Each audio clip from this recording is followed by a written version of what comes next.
Le rinçage des pulvérisateurs est une nécessité lors d'un changement de traitement ou de culture. Un matériel mal rincé peut occasionner de la phytotoxicité sur les cultures.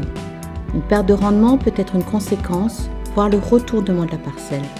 L'arrêté de septembre 2006 légifère sur le remplissage et le rinçage des pulvérisateurs. Pour le remplissage, il est nécessaire de mettre en place un système de disconnexion avec la ressource d'approvisionnement en eau, un clapet anti-retour, une cuve tampon ou une potence. Il est également nécessaire d'éviter le débordement de la cuve du pulvérisateur ou de le retenir. Plusieurs solutions existent, une aire étanche, bétonnée ou souple, la mise en place d'un volucompteur à arrêt automatique ou la présence attentive et constante de l'utilisateur. Quant au rinçage, il peut être réalisé à la parcelle ou sur une aire de remplissage, lavage, avec un système de gestion des effluents. Les agriculteurs alsaciens témoignent de leur pratique. Certains font le choix de rincer à la parcelle. Je gère mes fonds de cuve sur la parcelle directement. Donc j'ai un fond de cuve de 6 litres et une cuve d'eau propre de 125 litres.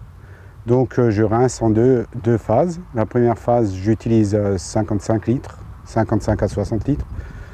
Donc j'effectue mon rinçage et après j'applique ma solution sur la parcelle. Puis je refais un deuxième rinçage avec le reste de mon eau claire qui permettra de rincer complètement mon pulvé. Ça me permet d'avoir une dilution au centième. Donc après les 2 phases de rinçage, je gère mon fond de cuve, je vide mon fond de cuve sur la parcelle ou bien je le laisse dans ma cuve en vue d'une prochaine application. Pour le lavage extérieur du pulvé, j'ai opté pour un nouveau système, un pulvé qui a 3 ans, qui est doté d'une lance qui permet le nettoyage en plein champ, soit dans la parcelle, soit dans une prairie. Cette pratique nécessite de pouvoir repasser sur la parcelle traitée en faisant attention aux cultures sensibles et en veillant à ne pas dépasser la dose homologuée. Pour la vidange du fond de cuve ou le lavage extérieur, il faut être éloigné d'au moins 50 mètres des points d'eau et ne réaliser ces opérations qu'une fois par an sur la même surface. Mais ce n'est pas la seule solution. On peut envisager la construction d'une aire de remplissage et de rinçage, qu'elle soit individuelle ou collective. Cette installation est composée d'une potence pour remplir les pulvérisateurs, d'une aire étanche, d'un système de gestion des eaux de pluie, d'une préfosse pour les installations collectives, d'un système agréé de traitement des effluents. Il existe plusieurs systèmes de traitement. Les différents systèmes agréés en grande culture sont Phytobac, Héliosec, Osmofilm, Sentinelle, Evapofite, Phytopure et BF Bull.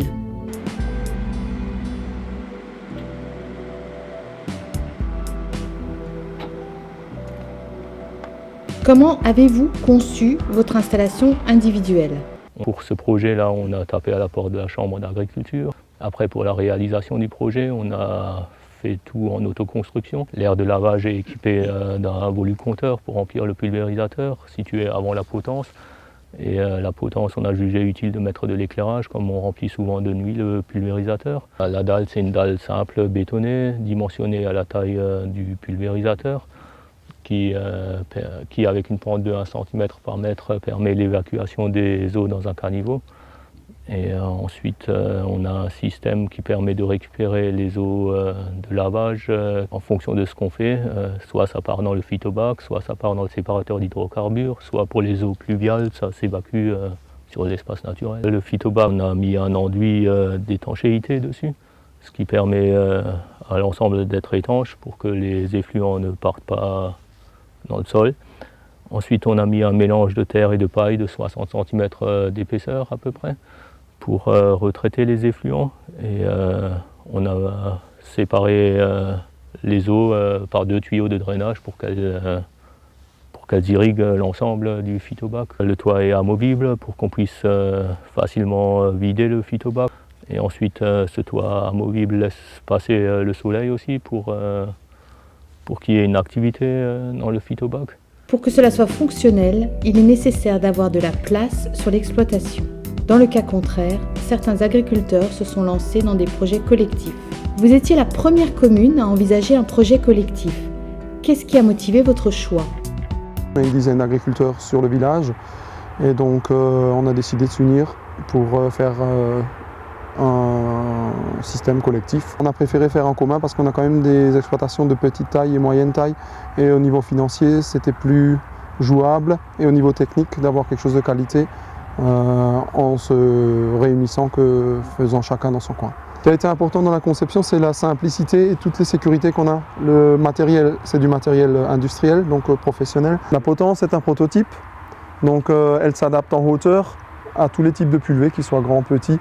Elle pivote sur 3 articulations, simplement avec un treuil et 3 articles. Par rapport au coffret, on ne voulait pas de carte ni de clé, donc on a opté pour un digicode et à l'intérieur on a un système de comptage approprié à chaque agriculteur, donc on peut avoir la consommation et pour quelle utilisation l'eau a été prise. Le phytobac et la préfosse ont été conçus par rapport à une étude qui a été menée par la Chambre d'agriculture auprès de tous les utilisateurs en fonction de leurs besoins et de leurs différentes cultures qu'ils ont sur leur exploitation. Tout ce qui est conception de la plateforme, on est passé par un bureau d'études avec la Chambre et donc on a démarré tout ça en 2009. Ça a pris, comme on était parmi les premiers, ça a pris 2-3 ans jusqu'à ce qu'on sache techniquement ce qu'il fallait vraiment et les moyens financiers, les aides qu'on a pu avoir. Donc on a une aide de 60% de l'agence de l'eau. Le dossier a été monté par la Chambre d'agriculture et donc il nous est resté 40%. On a eu une subvention de la commune aussi qui nous a donné un coup de main.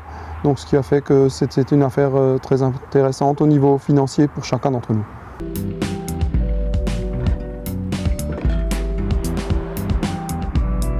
Comment s'organise-t-on pour gérer une aire de remplissage collective ? Je ne voulais pas faire une aire chez moi parce qu'il y a des contraintes, donc de place, c'est aussi pour une question de coût. C'est plus simple de faire une aire collective, donc qui soit aux normes, au niveau de la sécurité, au niveau de tout ce qui est vanne motorisée, d'avoir un accès pour chacun dédié. Nous sommes 14 agriculteurs qui viennent d'une part de Nord-12, mais également des environs, donc plus ou moins du canton. On s'est structuré en CUMA.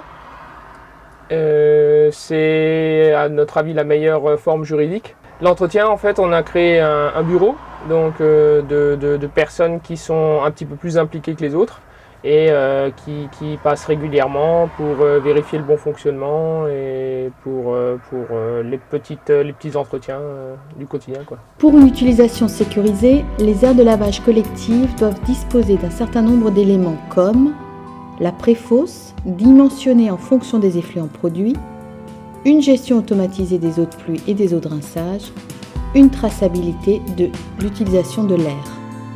Comme nous l'avons vu, il existe plusieurs solutions pour gérer les effluents phytosanitaires. La prise en compte de cette réglementation va permettre de limiter les pollutions ponctuelles tout en améliorant les conditions de travail pour l'utilisateur.